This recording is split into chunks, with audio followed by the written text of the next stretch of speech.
What's up, everyone, and welcome back to another episode of the Meme Nation podcast. I got my boy Jeremy here, and guest appearance from Daniel here. Daniel, how you doing today? Good, man. How about you? Much better mood than previous podcasts coming off a win. Jeremy, how you feeling? Yeah, man. I think we talked about in the chat a couple of days ago. Nice to finally get a win. Doesn't have to be a sad boys pod this week again. So looking forward to it. No, 100%. All right, get into it. I mean, UTSA gets a win after a little bit of a losing skid. It feels good as a fan to see that happen because, again, it really hadn't even been that long, but it feels like it's been a long time since we got to see a win. And so getting a conference win is always a big deal.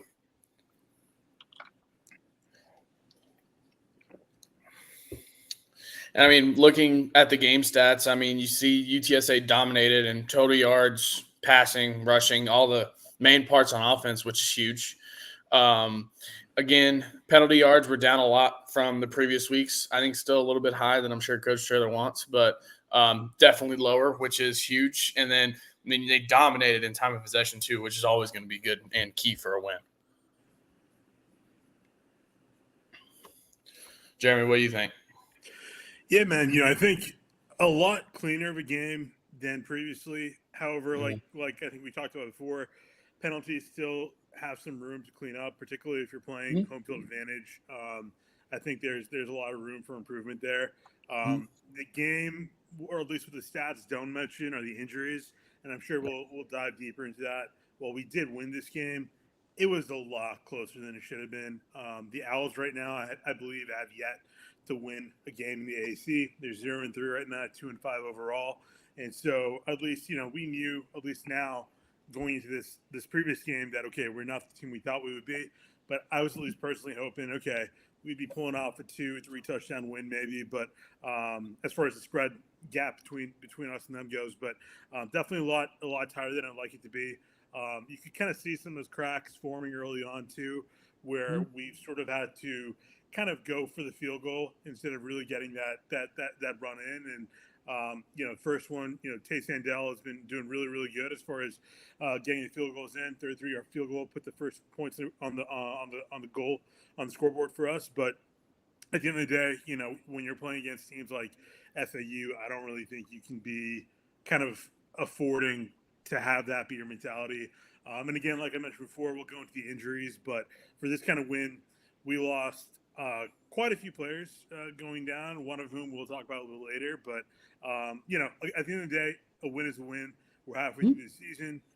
It's good to at least hopefully get the team maybe his mindset back in the right place as opposed to back-to-back losses. But generally speaking, overall improvements. But whether or not this is sort of like a fair victory or a victory that's like something that, hey, we can hang our hat on, that's up for debate. Yeah. Daniel, what do you think? Yeah, I think the back end production for the team is kind of almost remnant of early trailer. I think 2021. We were kind of a second half team that year. I mean, think UAB. I think a lot of those games where it's kind of back and forth until UTSA pushing at the end. And I think, given the vibe and the mood this year, seeing the team put up 21 points in the second half, especially 14 points in the fourth quarter, it definitely feels good. No, 100%. And I mean, I think when you've seen the offense just kind of lackluster this year, and to see kind of them come out and put up almost 500 yards of total offense, I think that's a huge step in the right direction for them. And more than anything, like, it's a good win, but it could be just a good confidence booster for them, kind of. But for a couple games skid there, and then being able to come out and win by 14 points, I mean, that's a good win for them regardless. But I know Jeremy harped on it a little bit, but losing JT after coming back so soon, just to lose him again, I mean, that's a sad thing, man. I know that guy's been working so hard to be able to get back out on the field and be able to play for this team, and it's really sad to see a guy that put in so much work to get back from that scare injury he had a few years ago, to finally be able to play again, and then just for that to happen to him, man. I pray for him, man. It's a really rough thing to happen, and I'm sure he's torn up about it too. And so I think that's just something that definitely Roadrunner fans like. That's just a really unfortunate thing to happen. Yeah. I think it just speaks to his career that, his last play was a completed pass, and I'm pretty sure that was a first down too. I Mhm. mean, it sucks it had to end that way, but I mean, that's how everyone's going to remember him. Yeah. Wasn't a drop ball. It was a completed pass, and that's what we know him for. Yeah, it's Yeah. absolutely brutal, man. I think if you're anybody who's followed UCSA football, especially the past 3 or 4 years, we've had a lot of really top players and top talent who ended up getting poached from us, ended up having to leave because they're getting deals they can't turn down. And Clark probably would have been eventually one of those players potentially, but obviously, at the end of the day, still he stuck through with us. He really fought through even after all his injuries, still kept fighting. And man, that's the thing about this game is just like you never know when it's curtains. And again, hoping for his full recovery, but Mhm. just absolutely brutal. At the very least, like you said, it was a successful play, and I think the fact that at least it was at home as opposed to somewhere far out is really nice. Yeah. I don't know exactly what his prognosis right now is, but I mean ACL is a big deal. So I guess the question really is, I'm not sure if I have an opinion yet on it. Obviously, the fan in me is going to be leaning towards it, but it certainly seemed like that hit might have been a little bit purposeful. What do you guys think? Yeah, I mean, it's hard sometimes, like, because when you watch it from a fan, you're always going to be biased. Like, I mean, everyone's going to think, hey, they were out because they already knew he'd been coming back from an injury, so for that to happen. But again, football is such a bang bang sport. It's so reactionary. There's so much like, I don't know, like there's so much like just it happens and then you realize what happened. So I look at it as, yeah, that's possible, but at the same time, it could have just been a football play and it's just the way it happened. Because I mean, JT's not a small guy; he's a tall dude, and so and you look at especially nowadays, even how they're tackling tight ends and stuff. A lot of it's they're going below the waist, and so it's for bigger and taller guys, and so it could have been. I don't know, but I think it's hard to say that when you just like he's such a big athletic dude that it makes it hard for me to believe that that was purposeful. But again, you never know. Sure. Yeah.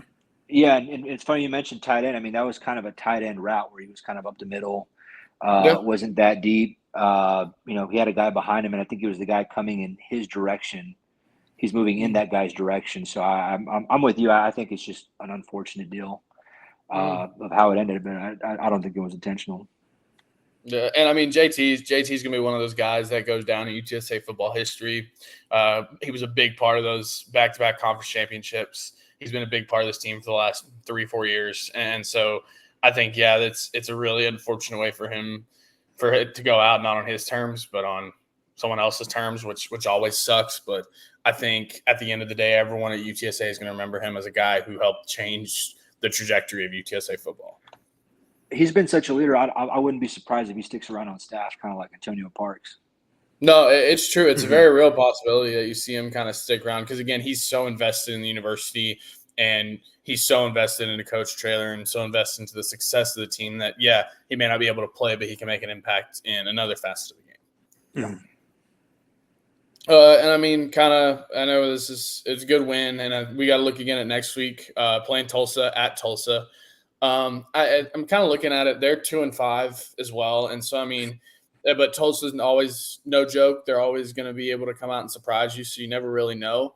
But I mean, I look at it and I look at this as another game to say UTSA can build some confidence. You play Yeah.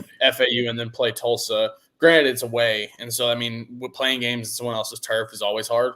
But to be able to go and play another team who's maybe not great to help build even more confidence for them, I think it's going to be a big deal.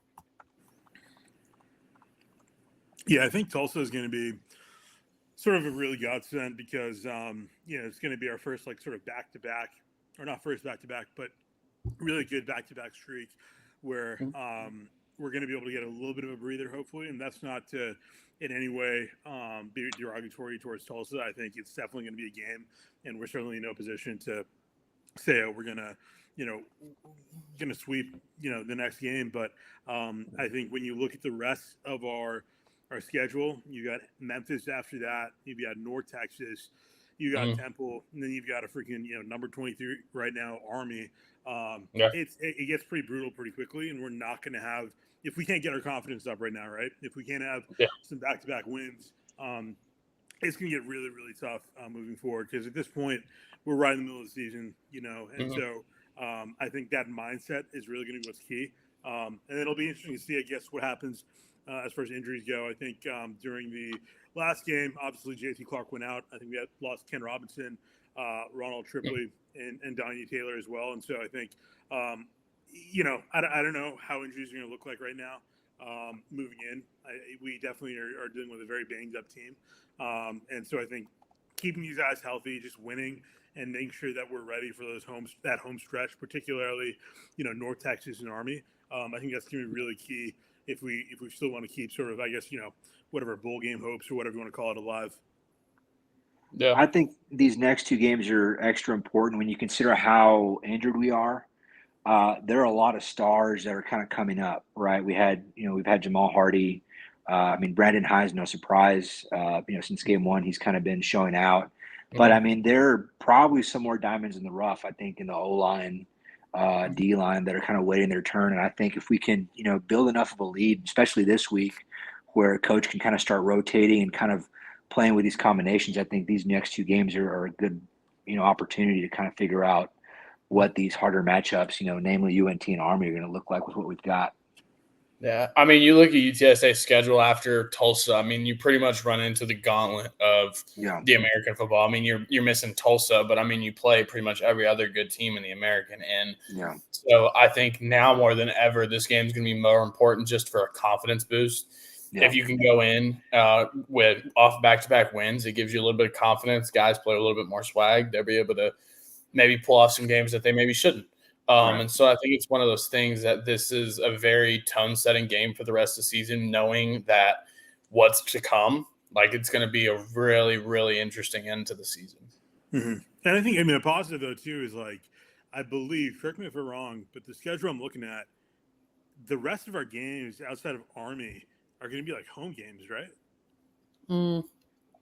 Actually, I think so. We've got 2 home games left. Three home games left. Yeah, it's Memphis at home, and then I think we got a bye week, and then it's North Texas, and then Temple to close out, and then it's Army to close out the entire season. So 3 home games. So from a mental aspect, dude, this is your first time for a while. You're gonna be playing away from the Alamo, and I think we all know the Alamo has benefits that a lot of other stadiums don't have. And so, get that mental win. And then after that, lean on the fans maybe to kind of help support you through these next 3 games. And then Army, that's going to be a scary one. But again, I think, just take it one game at a time. Correct me if I'm wrong, but I don't know if the home team has ever won that UTSA Army matchup. And at least at the time, I think it's always been the away team that won. So Army's always beaten us. I know for sure in the Alamo. Yeah. So. But it seems like when we go to West Point, we end up playing better. I think they won. Was it last year, 2 years ago in double overtime? Yeah. Mm-hmm. Yeah, in double overtime. And so it's something to look at. And again, if you can build some momentum, you beat Tulsa, you end up. You don't have to beat a team like Memphis. Just keep it close. Keep that confidence high. Stay healthy. Yeah, stay healthy. I think that's going to be the biggest thing for them kind of finishing the season is just the better players got to stay healthy. And if they can't, those young guys that are waiting their turn got to step up. I know Coach Traylor, I'm sure he's got that next man up mentality. And so I think the team, especially right now with the injuries, really has to embrace that and be like, hey, this is my time. I got to go out there and show why I deserve to start. And so I think that's going to be a big deal. I think more than anything for this Tulsa game, because again, they're 2-5. So it's another game where you're looking at all right, this is a chance for us to get a win. But nowadays, especially going on right now, you can never go in and say, hey, I'm going to win this game because the UTSA doesn't have the same talent they've had in past. We're like, all right, this is going to be a game where we don't have to play perfect and win. But I think right now with their team, they're going to have, I'm not saying play perfect, but play as close as they possibly can to perfect in order to get a win. Especially with college football right now, because college football, you look at the landscape of college football, it's totally different. Nowadays, it seems like any team can go in and make it a game. You see Vanderbilt beating Alabama. You see these group of 5 teams competing with the Power 4. And so nowadays, it's just anything can happen in college football. And so you can never walk in and take a game for granted because that's when it's going to bite you in the butt. Yeah, I think with UTSA, especially with our defense, a lot of this, like you even saw this in the last game, a lot of it is really sort of, I feel, still having that QB receiver relationship kind of, I guess, mature a bit. It's just something, again, we took very much for granted over the past 3 or 4 years. And that's Yeah. something I think you're starting to see Owen kind of gel into. I mean, I know on Twitter, right, I posted like he had been doing some really good throws early on. And then I was like, let Owen throw. And the next throw was like an interception. Yeah. And I was like, oh, no. But, after that, like, I think Traylor talks about this a lot of times. He's like, it wasn't like he wanted to throw that interception. It's not like none of these guys want to do that. And so I think with Owen, obviously everyone's got their own opinion on what the QB battle should look like. Right now, though, I feel like, maybe it's taking a bit longer than normal, but, I think, we've seen enough sparks from him where once he gels with the defense that we have, I think we can very much be like a team, like you mentioned, where, people have kind of slept on us for a while and all of a sudden it's like, oh, crap. They just came out of nowhere, it seems. I think you take care of that. You take care of your penalties, which we've been getting better at. And then, maybe get some of your kicking done a little bit better. I think you're in a really, really good place. So I really do feel like we're still right on that precipice of turning into greatness. It's just that, the consistency really is what we've got to get down. Yeah, I mean, consistency and athletic performance aside, right? I mean, I think if you consider just penalties alone, I think our conference picture looks a lot different with what we started out with, right? I mean, we started out with ECU Rice, which should have been winnable. They were close enough to where, half of the penalties getting erased would have had a really different outcome. So, it's looking better. Like you said, Jeremy, this week, I think, depending on how penalties go this week, I think, you start to see a trend. Right now, there is no trend, right? But I think after 3, there's a trend. But after 2, right, I think it starts to look like a good sign. And I think if penalties start to clean up this week, I might start getting, delusional. Yeah, I mean, penalties are always the biggest thing when it comes to football. Penalties win and lose games, and so I think when you look at, say, hey, I think it was 2 weeks ago they had over 120 yards in penalties. That's going to be hard to win games when you're giving up that much free yards, and so to really limit that amount of penalty yards given up is always going to be a big deal. And again, I think you look at penalty yards most of the time is going to compute to a win, depending on how many you give up. And so when you're giving up 62 yards versus 20 yards, I mean, that's a huge difference. And so, but again, I think it's more just keep limiting the mistakes and really try and play as close to perfect as you can. Mm-hmm. At what point do we start asking why, though? I mean, like, there are a lot of unique problems this season, but I feel like penalties is like a perennial issue. Yeah. Yeah. I think more than anything, you look at a lot of the veteran presence that we lost. Yeah. I think you got so many young guys on the field right now, and I think it's a maturity thing because again, you got your older guys, and again, there's so many new starters, so many new guys that are playing and getting playing time that I think it's just something you get used to and something you have to. Because again, I'm sure they're calling penalties in practice, but it's not going to be the same as a real life game. And so I think you're going to run into that with so many new guys, and I think it's something that they just have to mature. I think that's what it's going to be, is a maturity thing. Because, again, I don't think in the last 3 years we had too many penalty issues for the most part. You have your one-off games. And so I think it's just when you have such a plethora of new guys that it's just something that they're going to have to get used to.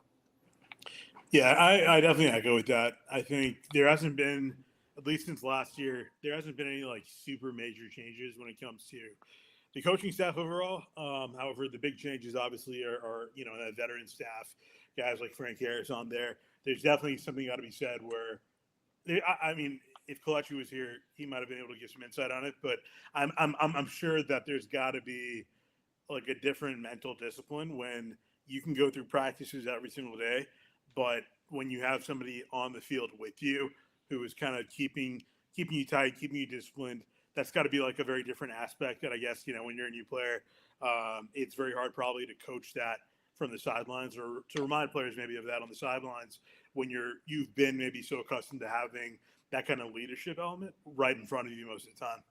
Mm-hmm.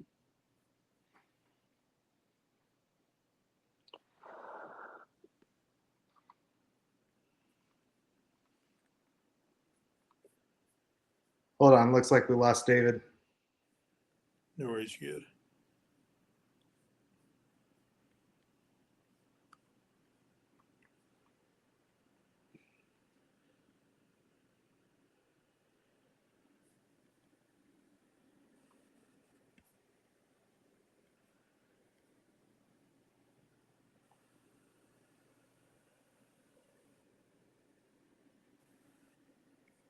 Sorry, I'm back. I use the restroom.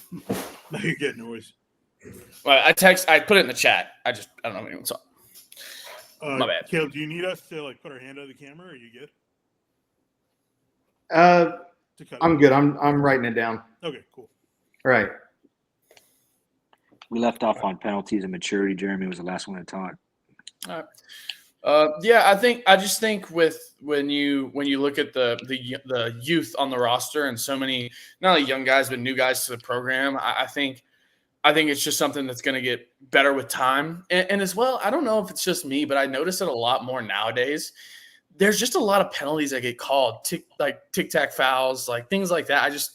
I see things and I'm like even looking back at the Texas-Georgia game, that pass interference call that they called on Texas, to even throw the flag in the first place was wild because I don't think there was any way in the world that was pass interference. And so I see that all over college football now. I think there's just so many more flags being thrown that I think it just looks like there's more, but I think every team is having – I don't see a lot of teams not having penalty issues. The day AI replaces referees is going to be the day. Yeah. It's so – It almost feels like because you have like college betting, right, is like becoming such a big thing now. It almost feels like, at least over the past decade, that refs have chosen to be, I guess, more liberal with their penalties than trying to be like, refrain from it just because I guess they don't want to get flamed online or whatever it is because there's so much going on behind it. But I definitely agree with you, David. I think, there's definitely a lot of weird stuff going on. And I mean, what happened in the Texas-Georgia game, I mean, that was so egregious that they were throwing like all these bottles out there. Yeah. Just find them like $250,000 for that. I mean, it's like very, very interesting times for sure. It's a really bad precedent that was set there because they call the penalty, they throw all the bottles, they have to take the time, and then the referees get together and take the call away. Mm-hmm. I think Kirby Smart after the game said it sets a really poor precedent when it comes to that because now every team's going to see that and be like, oh, if they make a bad call, we just got to do this and they'll change it. And I think it's just a bad thing for college football. Like what happened there you could definitely see that happen more and more now. Mm-hmm. Mm-hmm. What's going to happen is some poor G5 program is going to try it, and they're not going to be able to afford the fine as easy as Texas. Yeah. Well, I don't know if y'all have seen it or not, but like every time a team rushes the field, they pay a fine. Like the school has to pay a fine. Like I think Vanderbilt had to pay like $50,000 or $70,000 for their fans rushing the field after Bama. I think it depends on the conference. I think SEC is worried about it, but we rushed the field. Conference game? Yeah. The first time, the second time was lame because they had like ladders out. It didn't feel illegal, but that first time we rushed the field. Yeah. And I don't think we got a fine for that. Correct me if I'm wrong. Yeah, it could be conference related. I don't know. Yeah. I remember seeing that after Vanderbilt won that they had to pay like some ridiculous fine for their fans rushing the field. And I think they also get fined for pulling the uprights. Oh yeah, I'm sure that's another fine. But schools in conferences like that money that they're funding them is like just get 3 donors to donate you the money. You'll be fine. Just a random question: if UCSA ever had like a really big upset in Alabama, and we tried to pull down the uprights, would that be possible? And if so, how are we even going to get it out of the dome? There is a kind of a freight entrance to the right under where the band sits. I went in there when I was in marching band. I still don't think you could get it out of there. I think because the goal, that's a big old piece of metal. Yeah. I just don't know if it'd be possible. They got it in somehow, man. It's got to come out. Well, I'm sure they built it inside because then you're going to try and take it out in one piece. Like, I don't think that's possible. But I'm telling you, that entrance is really big. The one that's under where the band sits. And it would empty out to like the lower level of the front parking lot where the buses park. And getting out of there would be the hard part. It's like, I think it's all fences. That's like the train passes alongside it. So we probably could not. We would have to plan it. It would have to, you'd have to have some really dedicated student. But, just off the cuff, the kids would give up and just like drop it somewhere. You know how sick it'd be to just drop it in the river? Just do it. It would be good for the brand. It would be great for the brand to have shut down traffic, tourists seeing a bunch of students like carrying haul the goalposts. uprights. Yeah. Antonio. But the thing, I think what I've noticed is that when something like that happens with a team or a fan base, or I think we talked about it when FIU released those uniforms, when they do stuff that's so one-off and so wild, people want to follow that team. Mhm. And that's why I think the black uniforms were cool. But I think they're with San Antonio, the culture, you have professional sports teams here. I feel like there's so many things that they could do to like create a stir in college football. And I feel like they're trying to be a traditional brand, which I understand. But when you're such a small team and such a new team, you have to do things that are kind of out of the ordinary to get people to follow that. With schools like Alabama, Texas, Notre Dame, Georgia, they all have their colors. When you see burnt orange, Texas. When you see the gold helmets, that's Notre Dame. When you see the crimson helmet with the white numbers, that's Alabama. Like, that. But I think with smaller schools, you have to do those one-off things, like Boise State doing the blue field. I think it's Eastern Michigan that has the gray field, if I'm not mistaken. And so I feel like with stuff like that, you just got to get a little creative sometimes and be able to do the one-off things that make people want to tune into the game, Mm-hmm. Yeah, I think right now, at least, like, obviously winning cures everything to a degree, but I think we have enough momentum going now. Like, I don't know how many of you guys were like paying attention to like the student section the past few games. Even despite all our losses, they still really showed out strong, and I think that's really emblematic of the culture that's been built from winning. And I think if we're going to start doing things, like David, like you mentioned about like really trying to have something that's very unique to San Antonio. I think now is still the time to hit, because at the end of the day, winning is not going to be guaranteed, particularly when you're a team like UTSA right now. Like, you can always start winning and then have your players poach and all. And so you don't want to, I guess, be dependent on purely that to build your culture. But, I think, there's a lot of opportunity. Exactly what that's going to look like, I don't know. I know when we had the Blackbird uniforms, everyone loved that. It was a big thing. Yeah. But the equipment guy who was responsible for that, I believe he ended up leaving that year. He ended up getting poached. Forgot exactly which program he got poached by, but he ended up leaving. But, I'd actually heard an interview with him, and he was like, that plan to have the Blackbird uniform was something that took them, I think, like almost 2 years or something to get done. So it's like, if we want to start doing stuff that's like that, we've got to start early. We can't just like wait till, we feel like, oh, this season's getting better or whatever. Like, we've got to really plan ahead of time and keep pushing. Yeah. It's really interesting to me too. Like when you see UTSA football Twitter versus the past couple weeks, it's amazing how fast people flip flop, huh? Mm-hmm. It's amazing.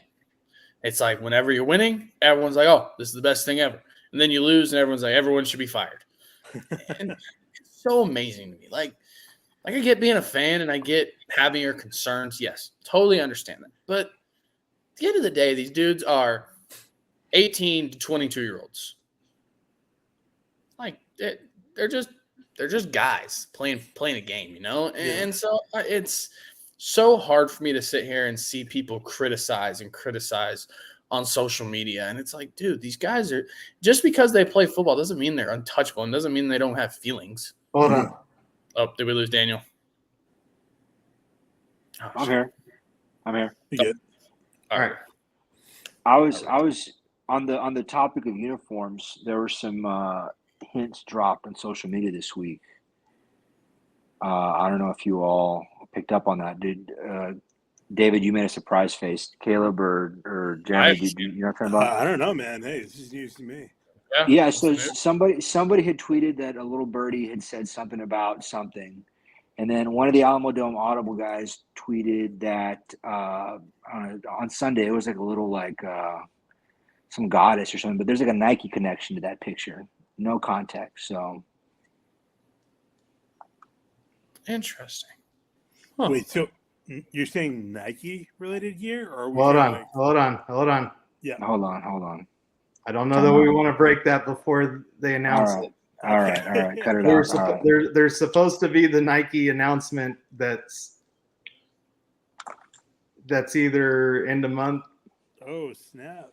Oh, no shit. Dang. Okay. All right. See, So hold on. Let me timestamp that. We can't put that out. Yeah, I don't know if we want to be talking about that. Well, that'd be fun to talk about when it happens. Yeah, that's dope. I mean, David, you played golf. Like, how's the golf equipment from Nike compared to Adidas? Well, Nike I mean, clubs suck. yeah, that's why they don't make clubs anymore. They just make their apparel. I know Yeah. their shoes are always really good. Apparel wise, you not much different. It's all pretty similar. Like the good brands make stuff that's all good. So it's like, Okay, so I think it's pretty much it's on two factors. It's the distribution for Adidas has been god awful. mhm. Getting anything out. I was talking to my coach, the UTSA golf coach, last time I saw him out there, and he was like, "Yeah, we actually just got stuff in that we ordered last year for you guys, and we ordered stuff, and they said it came in. Our equipment guys never saw it, so then they sent us more stuff, but stuff in the original packaging started showing up, and so it's a shit show with Adidas and getting things in."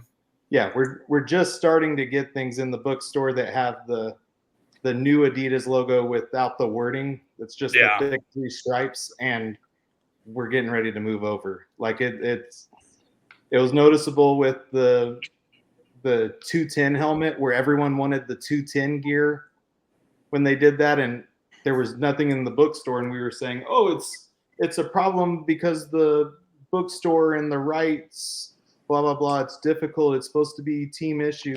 And then UTEP did the 915 stuff right after, and all of their shit was in the bookstore, and they were Nike.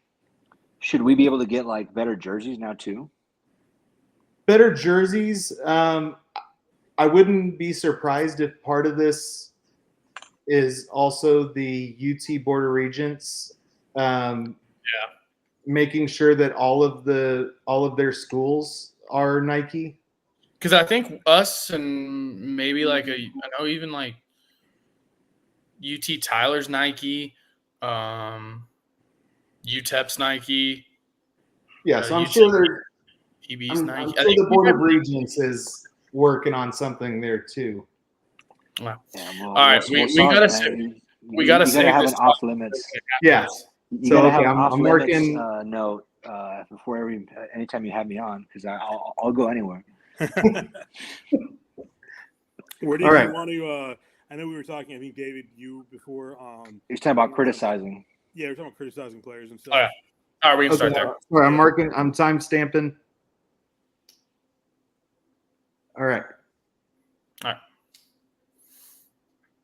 Yeah, I think it's so amazing when you look at any college football fan base, but I see it a lot with UTSA just because you do have some people that are just kind of T-shirt fans and never went to the school, but don't really follow it as much anymore and really only care about wins and losses. And it's amazing when you see all the criticism that these football players get. Like, yeah, you look at them and they're playing on TV. They play for a Division I university, but dude, they're just guys. Like, they're 18 to 23-year-old dudes that have feelings.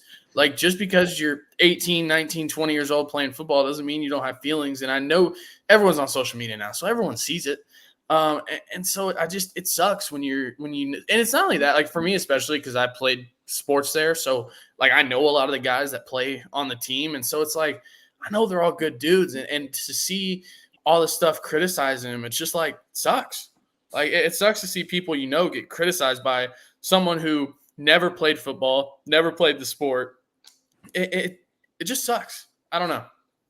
Yeah, I think it's going to be interesting to see how college football overall evolves. I mean, I think San Antonio, I lived in San Antonio for like almost half a decade. And so I think generally speaking, we're an interesting city in that, outside of UTSA athletics, which, it's D1 athletics, but outside of those that follow us, really the only sports teams that are really major in our city are the Spurs. And the Spurs, at least up until the past couple of years, had just been dominating, right? It was just like the dynasty. And so we were very, very spoiled as a city when it came to I guess, athletics, at least in that area. And then, when it comes to other sports, most of San Antonio is going to be following, either A&M, UT, the Cowboys. They're going to be following these other major teams, but I think, you end up over the years having this city that is obviously very prideful. They feel very confident in their basketball team.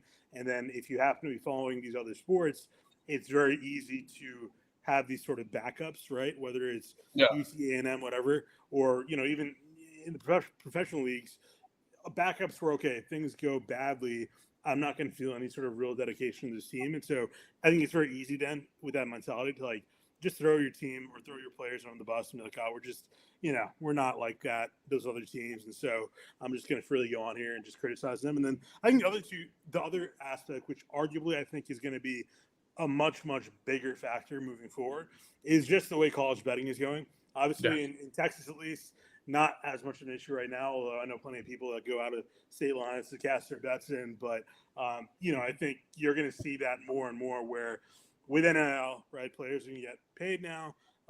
With betting becoming more and more of a factor, you're going to have, and I already see it, online where people, even for our team, right? I remember mentioning on Twitter or on X previous week, like, hey, if you're going to criticize players and all, there's nothing wrong with saying, hey, I wish this and this was better, but don't, go after them personally. This is not professional sports. These are kids. And somebody, who I won't name, commented, hey, but they're all getting paid, six figures. And I'm like, dude, nah, this is UTSA, man.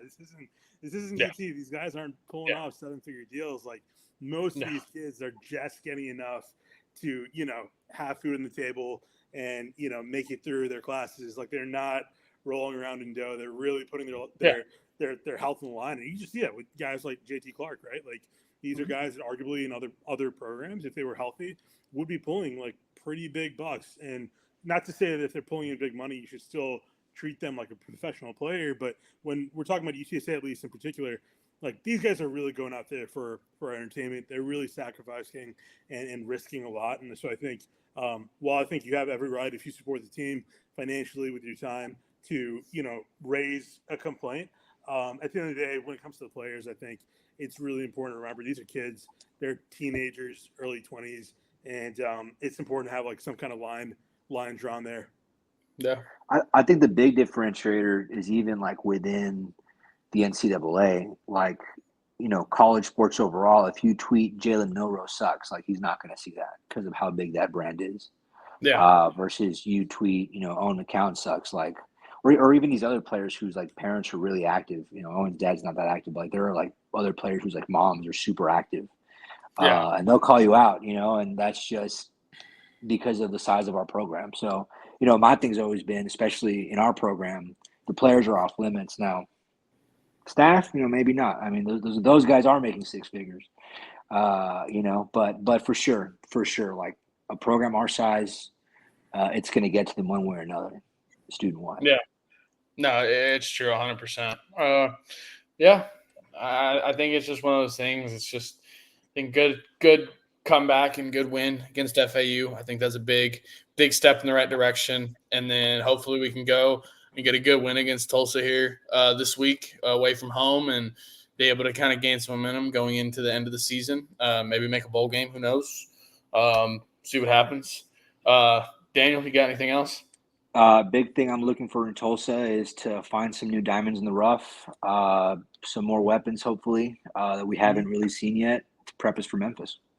Yeah, for sure. Yeah, I think Jeremy? for me, big thing is keep those penalties down. I think a lot of this momentum that we're building, we're just sort of a lot of the games in the past outside of Texas. Obviously, it's sort of like we're stealing victory from the jaws of defeat, or stealing defeat from the jaws of victory, rather. And I think a lot of that's just our own sloppiness. And so keeping the penalties down, and then really want to see Owen just more like consistency. I still stick by my initial tweet where I said, hey, let Owen throw. I still believe that. I think that's the only way you're going to give your QB confidence. We went through this whole rigmarole, this whole song and dance way back in 2014, 2015, back when we lost Eric Sosa, where we would have QBs come in. We'd give them a little bit of play time. They'd throw a couple of interceptions, then we pull them out. We put someone else in, pull them out. Put someone else in, pull them out. And I think you got to like sort of accept, okay, we're not going to be AAC contenders this year. It's not going to happen. And so we really, I think, instead should take this time to try to build that confidence so that when we go into whatever it is, whether it's a bowl game, whether it's, getting ready for next season, that we have those key players have that confidence within them, so that even if they do throw the occasional interception or they miss the occasional catch or whatever it is, they still have the confidence to get up and keep pushing forward. So keep the penalties down. Give Owen and some of these other players the room to make the mistakes within reason and build some of that confidence. Then outside of that, I think as far as predictions go, I don't know. I mean, Tulsa, I feel like might be not as good a team or as at least great a team maybe as FAU. Hard to tell, but I would probably say we're probably going to see something score-wise that's maybe similar to how our game against FAU went. What do you guys think the score is going to be? Yeah, I mean, I think it's going to be a pretty similar game. I think it's one of those things where the stronger team, because I think it's going to be really similar, where it's going to be very back and forth in the first half, and then the stronger team will pull away in the second half. I think that tends to happen a lot. And so, yeah, I could see another, maybe not as high scoring, maybe 27-14, something like that. They don't score very low. I mean, for a team with their record, I mean, worst they've done is 7, but they're kind of hovering around that 24, 28, 20, 15 range. You know what I mean? So I think we could start a drive, maybe kind of lackluster, start out with a field goal, but then kind of get our groove. So I would expect for us somewhere in the north 20s. I'll go out and say 31 to something like 13. Okay. Yeah, I feel like I don't know what's going to happen going to the next game. Back in my mind, I'm worried that maybe we're going to be a little extra conservative with all the injuries that have happened recently. Maybe they're going to be like, okay, we don't want to lose players right now, getting too crazy with our plays and whatnot. But I think we may – I believe we're going to pull the win, but I think it might be closer to 17-20. I think it's going to be a little tighter than we'd like it to be. Very much still going to be a game where it's an away game, not a home game. We're getting our footing underneath us. But I think if we get this win and then we have that bye week, dude, we've got 3 home games back-to-back, right? And I think if you're a fan listening, man, now's the time. Get ready, book your tickets. They're going to really need you. And then we got that final Goliath game against Army, who, by the way, beat Tulsa 49-7. So it's going to be a really good litmus test, I think, playing against Tulsa to see how we're going to do later. But they did also put the beat down on East Carolina. Yeah. Army put an absolute whooping on East Carolina. But no, thank you guys for tuning in this week. We'll catch you guys next week after the Tulsa game. See ya. See you guys. Birds up. Birds up. Me.